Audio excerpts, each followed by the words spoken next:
Okay, well, here we are, live and on the air for the third time.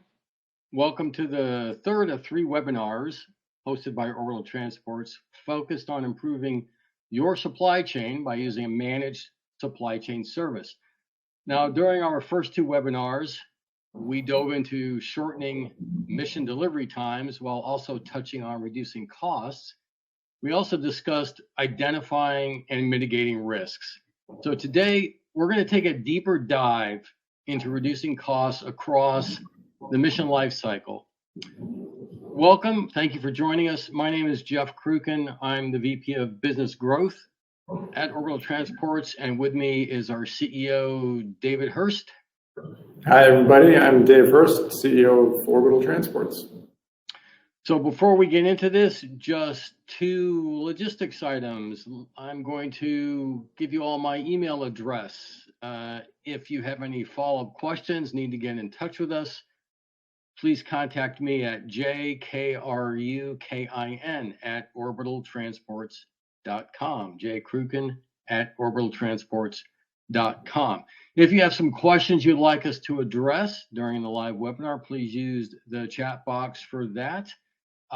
We will also, within a day or two after the conclusion of this webinar, we'll go ahead and distribute a video link. And so obviously we'll be capturing any Q&A that we may not get to during the course of this live webinar. So with all that out of the way, let's go ahead and get started. I'm going to start with sort of a generalized question to provide some context here. So, Dave, given that Orbital Transport's SmallSat Catalog is the foundation of the partner network and supply chain management services, I think it would be helpful to take a few minutes and describe why you saw a need for Orbital Transports to establish its SmallSat Catalog. Sure. The SmallSat Catalog, first of all, is a curated digital portal of products and services for the smallsat industry. And it contains a wide variety of different capabilities and features, including small satellite buses, subsystems and components, software packages, ground station networks, launch providers, and really quite a wide variety of products and services that are relevant to smallsat missions. And it's intended to be your one-stop shop for your smallsat mission. The reason why we created it in the first place kind of goes back to how satellite missions used to be created. So going back even just as recently as 10 years ago, if you were creating a small satellite mission, you pretty much had to create everything from scratch. You had to build your own bus, you had to create your own payload systems, you had to create the attitude, determination, and control, communications, everything you had to do it yourself. But over the last 10 years or so, the industry has really just grown dramatically. And there's been a rapid increase in the number of off-the-shelf products and capabilities that are available for your smallsat missions. So we thought that it would be extremely helpful to have all of those available in one single place. So if you were putting together a small satellite mission today, you no longer have to build your own bus, you no longer have to build your own ADCS, you no longer have to build your own ground stations or your own mission operation software. All of those things are available as essentially off-the-shelf products. But finding all of those, figuring out which ones are appropriate for your mission needs and requirements can be a really large job. It can take a lot of time to find the things that meet your needs specifically. And so the SmallSat Catalog is that single place where you can go and find all of those things. So it really it provides a huge time saver. And also, because we've curated the products in the portal, you know that these are real products, they exist. We require that they have some flight heritage, or at least have been flight qualified and be ready for flight. So those are some of the reasons why we originally created the SmallSat Catalog. All right, so thank you. An important point that you made, that everything in the catalog is at least at a TRL 7. And so that's, just another way that Orbital Transports ensures that if you procure something through the catalog, as you said, it's been curated by us, confirmed that it is truly a viable product. So since our focus for today is to dive deeper into reducing costs, so let's get right to the heart of that matter. What are the greatest contributors to the cost of a SmallSat mission? And if you break that out a little bit. So there are several different contributors. One is the time and effort spent developing the mission in the first place.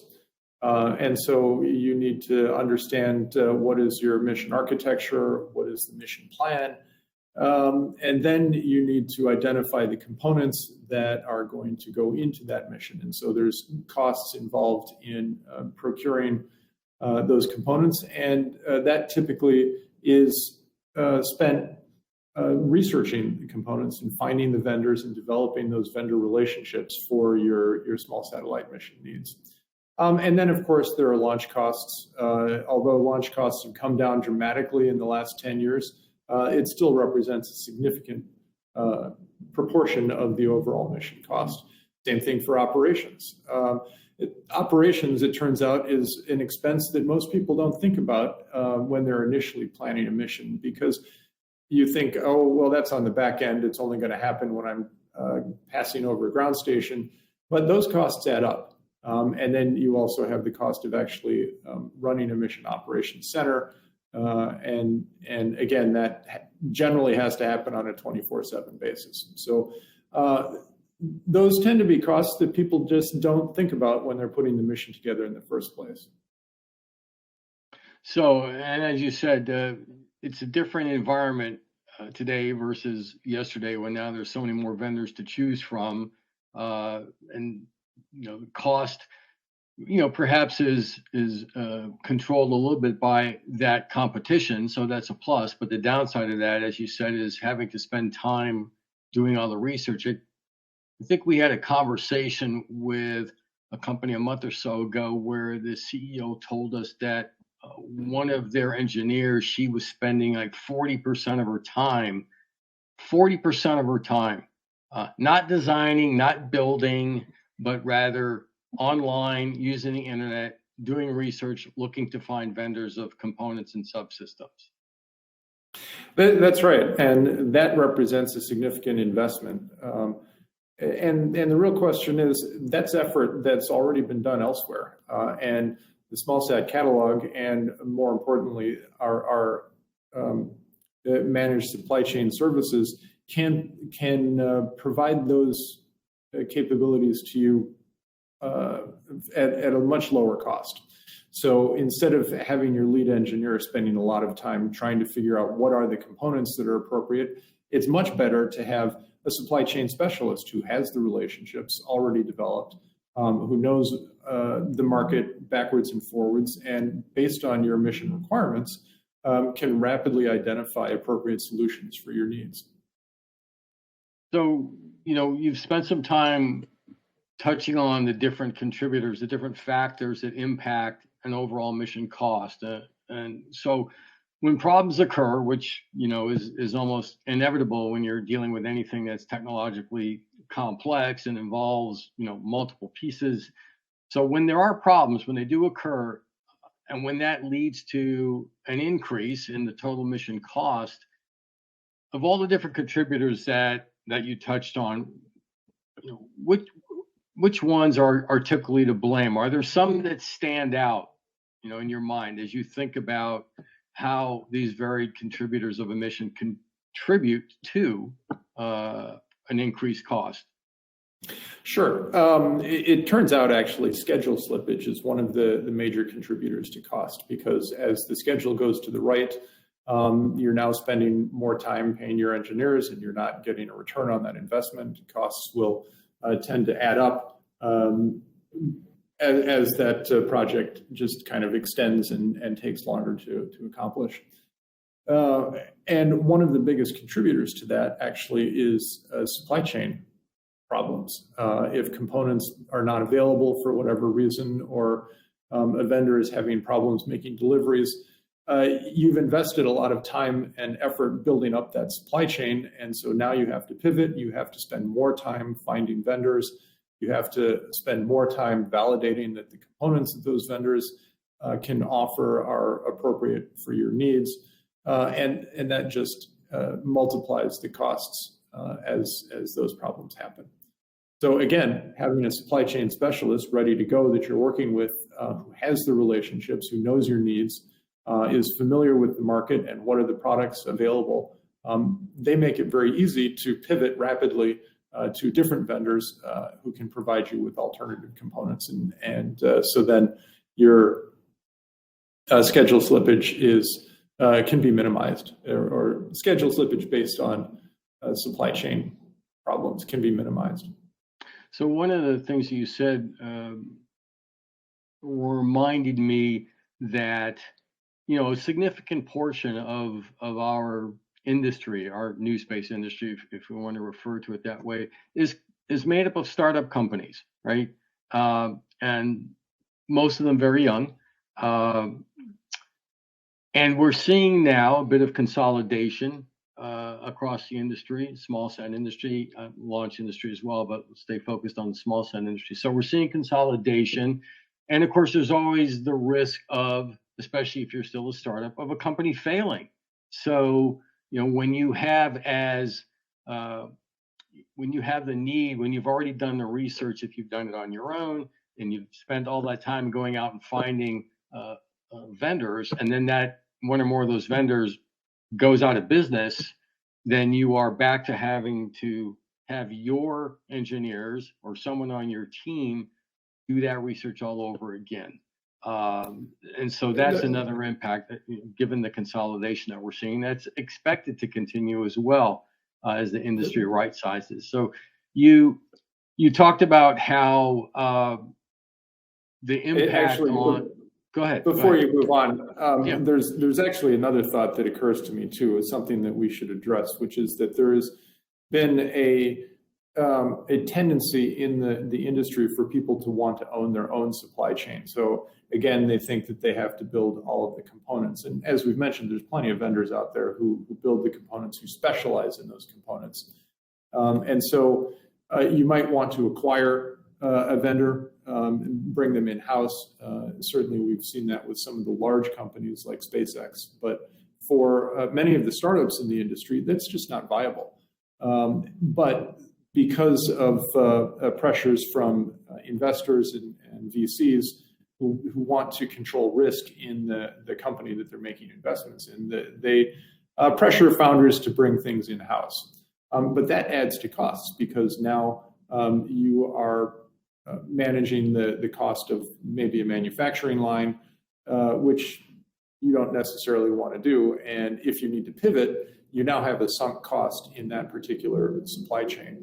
So the alternative to that is to work with a managed supply chain specialist who can give you the benefits of an internal supply chain without having to own the supply chain. And that also reduces costs as well, because now you have the benefit of somebody who can manage the overall supply chain without having to do it yourself, without having to own it. You know, so your mentioning of investors also reminds me of several of conversations we've also had with several companies as we've been talking with them about managing their supply chains. And the question, not the question, but the impact of investor decisions when the companies are still looking for their next round of funding. So they're talking with investors, and there's been a number of times where we have been asked to describe how, and help this company describe to their investors how having a managed supply chain service will ensure a more efficient use of those investor funds compared to, as you said, bringing the entire process in-house. So I'm glad you mentioned that. That was not something I had thought of to ask about, was the investor element that is also part of this decision that companies make. And it's more efficient actually in a different respect as well, which is that if you are bringing the supply chain in-house and you're building your own supply chain, it's going to be very limited because it's focused on satisfying your needs. Whereas with the managed supply chain service, we have access to the entire industry. We have all of those relationships. And yes, we'll select specific vendors and products to suit your needs. But if one of those vendors goes out of business or a product changes and it's no longer appropriate and so forth, it's much easier for us to pivot to a different supplier and bring them in to your operation rather than having to basically junk the sunk costs that you've put into your own internal supply chain. So really having access to the entire industry as your supply chain is much more cost effective.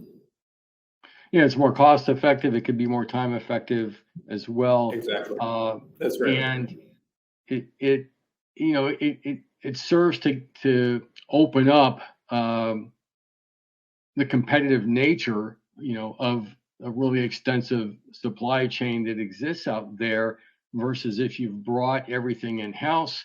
There's a certain momentum, there's a certain inertia that builds around, okay, we've already brought the process in-house. We've already identified the 6 companies that we will continue to buy from, and unless one of them goes out of business, but let's assume that they don't. So we've already brought the process in-house. We've already identified the 6 or 7 companies that we will continuously buy from. And so when you make a decision like that, one of the impacts of that is the ability to bring the cost down through competition of your vendors out there in the supply chain is completely eliminated, except for potentially, renegotiating contracts, and that has its own pressures, its own sensitivities. So there's that stress of bringing the process in-house. That result of doing that is something that has to be dealt with as well. Another aspect that we should address also is the movement that we've seen in the industry away from what amount to one-off missions. So when we talked about small satellite missions in the past, typically somebody was building a spacecraft, they put a payload on it, they fly that, maybe they do a second one, and so forth. But today, the situation is different. And now we see companies building entire constellations of spacecraft to do Earth observation or space domain awareness or other larger goals. And when you're talking about building constellations, now you really are talking about having a manufacturing line to build the spacecraft, and then multiple manufacturing lines to produce the components that go into that spacecraft. And so again, people think, oh, well, I need to own that supply chain. But really, when you're talking about mass producing spacecraft, the very problems that we've been discussing just become magnified because you're now not building one spacecraft, you're building dozens or even hundreds of spacecraft. And so having a managed supply chain that you can rely on and not have to do everything yourself becomes even more important. No, and we're still in the early stages of let's use bus manufacturers as an example, ramping up, building new manufacturing facilities. We've seen a number of European bus manufacturers break ground on manufacturing facilities in the United States to more readily tap into the U.S. market. But there's still an element of to be proven, right? So you have a company that's been maybe manufactured, 10 buses in the previous year, and now they have to ramp up either because they have an order, MOU, or they see what's going on in the market, and so they recognize that, all right, well, we need to put in place a new manufacturing facility, build it from scratch. So we can start producing, 30, 40, 50, 100 buses per year or more instead of a dozen or so, but it's still unproven. So if you are in your business going to be needing tens of satellites or maybe ultimately hundreds of satellites in a constellation that you're building over several years, it behooves you to not just rely on, okay, bus manufacturer X, they're building a new manufacturing facility in the United States. It'll be open in 8 months. And their expectation is they'll be able to build X number of satellites per month. But will they meet that? If they don't, and that's the only bus manufacturer in your supply chain, there's a risk there. And there's, of course, also the risk of that bus manufacturer, hopefully has done their due diligence, has established their supply chain with multiple providers of components and subsystems going into those buses. So you have that potential ripple effect. So just what you're describing really is what we refer to as the supply chain pyramid. And so people think, I'm going to be a satellite operator. I just need to, find my spacecraft manufacturer, and then everything is done. But the spacecraft manufacturer has a supply chain as well. And so we think of the supply chain as a pyramid of tiers, where each tier incorporates products from the tier below it and provides products of increasing complexity and sophistication to the tier above it. So you can think of, for example, tier 0, if you will, is the satellite operator. And then tier 1 consists of complete satellite and SmallSat platforms. Tier 2 consists of the subsystems, including things like ADCS, command and data handling, power, propulsion, structures, and so forth. Tier 3 consists of assemblies such as computers, batteries, antennas, star trackers, heat pipes, and so on. Tier 4 consists of lower level components and parts, and these include amplifiers, optical encoders, solar cells, and things like at that level. At the lowest level, Tier 5 consists of hardware and materials like ball bearings, screws, gaskets, aluminum, mylar, and so forth. And so at the very top of the pyramid, products provide the most direct value to the end user, which would be the satellite operator. And at each tier, the products themselves are built from products in the tier below it. So as you dive down deeper into the pyramid, value to tier 0 is more indirect, and the products tend to become more generalized. And there tend to be more manufacturers at each level as well. But it turns out that disruptions in a supplier way down in the pyramid can have a ripple effect all the way up to your satellite operations. And so if you are trying to manage that yourself, that becomes a huge job. And so a managed supply chain service can have a view across that entire supply chain pyramid. And so as a managed service, in addition to identifying compatible requirements, compatible components, and ensuring feasibility based on your requirements, the managed supply chain service maintains an active engagement with all of the manufacturers and suppliers across the entire industry. We can plan delivery of hardware to meet your specific deadlines and timelines. We can develop schedules for procurement of selected products. We administer purchasing on behalf of our customers to the suppliers, and this operates at each level too. So it's not just the satellite operators, but the bus manufacturers have these same issues. The subsystem vendors, they have these issues as well.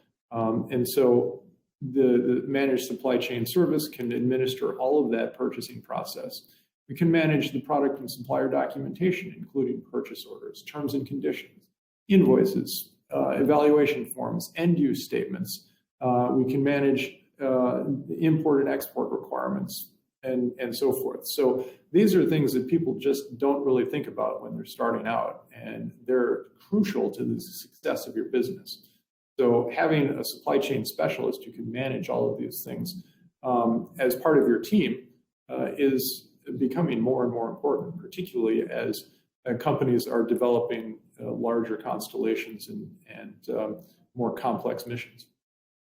So we've been talking about this from different perspectives in terms of what are, some of the risks, when you bring it all in-house, what are the potential impacts of the timeline to cost, efficiency, and so forth.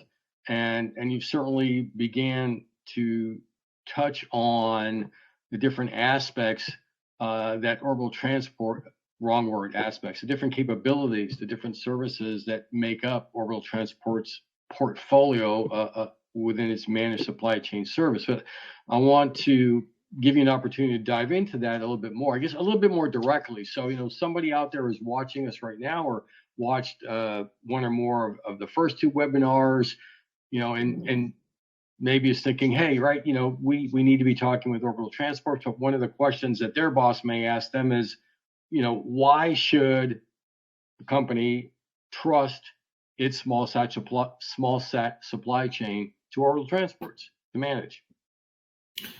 We have done extensive research into the problems and challenges in managing supply chain in order to develop a managed supply chain service. We have developed relationships with many manufacturers and suppliers across the industry. We continue to add new suppliers and new products all the time. We're constantly looking for innovative products. We have a process that we go through in order to onboard those vendors and list them in the SmallSat Catalog and add them to our partner network. And we make sure that their products are vetted, as you mentioned earlier. The products in the catalog are at least TRL7 or better. We require suppliers to provide us with testing and validation documentation so that we can evaluate the products from that perspective. So our whole business model is built around knowing and understanding the supply chain. That's a huge investment. You're not going to make it yourself if you're a startup company. You just don't have the time or resources to do it. So better to outsource that to somebody who that is their business model. No, and that's a good point that you made as well, and something I want to clarify. And by the way, Orbital Transport's website is orbitaltransports.com, and you'll see a link to the catalog. You want to take a look through it and see what we're talking about. But Orbital Transports itself is not a manufacturer of hardware or software. You can really think of Orbital Transports as, like a mission systems engineering firm, a prime contractor that manages its partners in order to fulfill the requirements of a customer's mission. And of course, supply chain services is a very significant part of managing that mission, helping a customer managing that mission. So that brings me to, the SmallSat Catalog. You mentioned that at the beginning. We've obviously emphasized that throughout this series of 3 webinars. So talk a bit more about the purpose of the role of that SmallSat Catalog in Orbital Transport's managed supply chain services portfolio. What makes it so significant as well? Sure. So the catalog, of course, represents a large number of products and services that we're making available, and it's your one-stop shop. But that's just sort of scratching the surface. So the catalog itself basically is a portal to managed services. And so we actually use that as the first of a series of tiered capabilities. So you can come to the catalog, you can browse the products, you can submit a request for quote.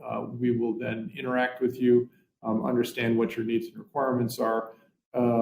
We'll get you a quote for the product you requested. We may suggest alternatives. We will connect to suppliers and enable a single point of procurement so that you don't need to talk to 20 different suppliers. You talk to us and we'll manage all of that procurement. We provide transaction management, so you don't have to keep track of what's the next step? I've gotten a quote. Do I need to submit a purchase order?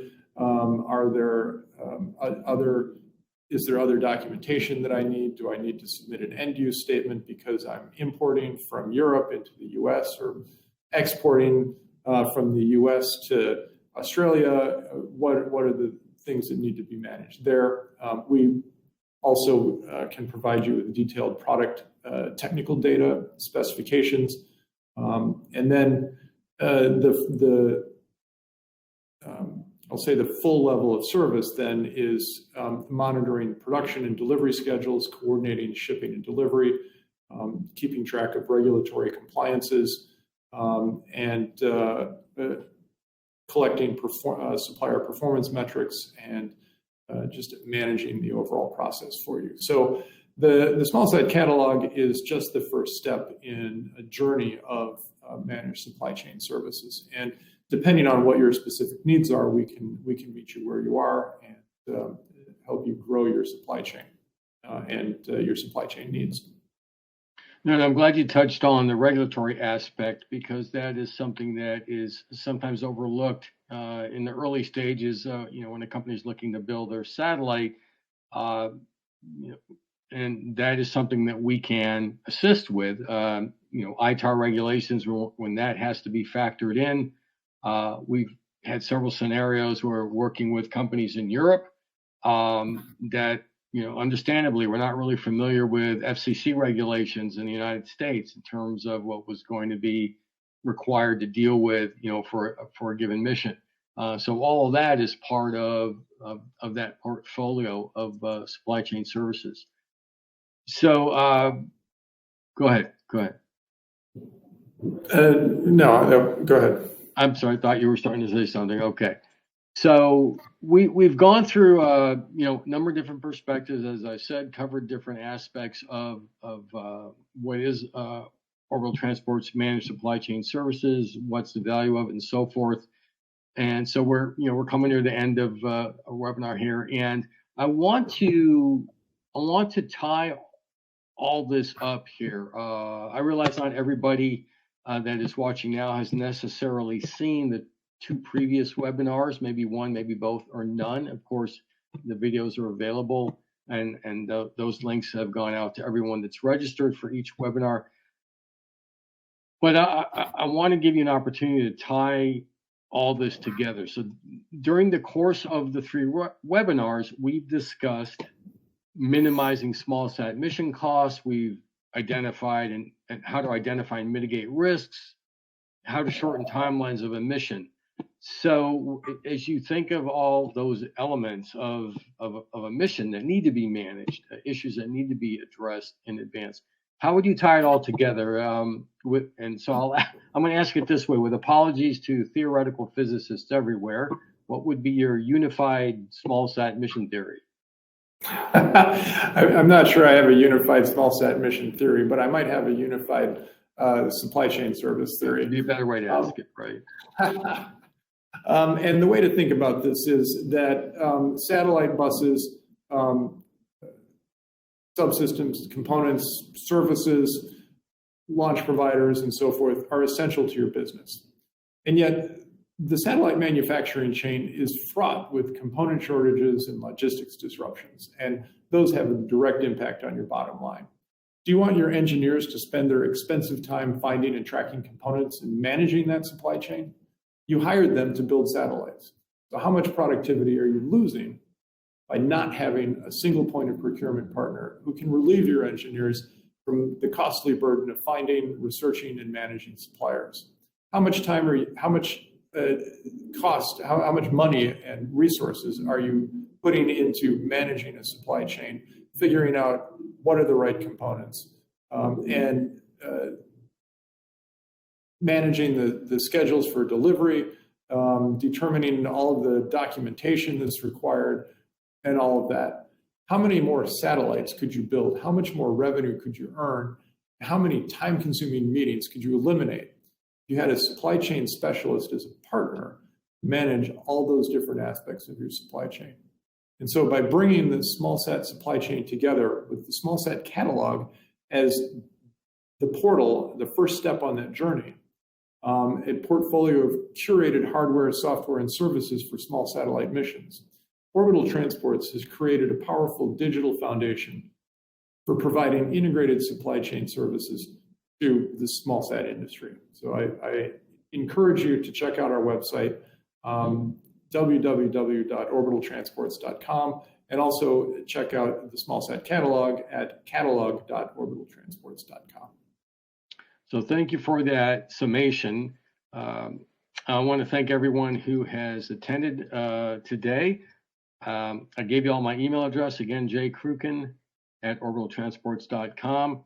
If you want to reach out, I will be early next week, of course, emailing everybody that has registered for this to provide the video link, as well as a brief PDF that summarizes what we have been discussing over the last 3 webinars, our managed supply chain services. So with that, I'm going to bid everybody adieu and Thank you, see everybody. you down the road.